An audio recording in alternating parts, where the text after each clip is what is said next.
the female athlete triad is a condition that was, really came to light in, again, the 80s and 90s when doctors and researchers started to notice that for some girls and women who appeared to exercise a lot, there seemed to be this connection between um, eating disorders or disordered eating, or at that time it was, strict eating disorders, menstrual cycle dysfunction. So they would either not have a period or their period would be, abnormal, and bone health. And so they would notice that, the bone mass of these girls and women would be pretty low, like kind of bordering on osteoporosis, right?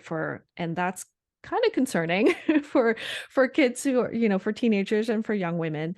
And so when they looked into this, they really realized that you know, that there's this connection between these different conditions. So the nutrition and the eating, the bone health and the menstrual cycle. And it was something that people hadn't really noticed before, right? Because um, I think a lot of women would be coming to their doctors, with bone stress injuries and not really understanding what was going on. And what was fascinating was that these researchers really identified the fact that it had to do with nutrition. Ultimately, it didn't have to do with the fact that they were exercising a lot, because I think that, again, there's this narrative in history that, exercise is really bad for women's bodies. It's bad for our reproductive system.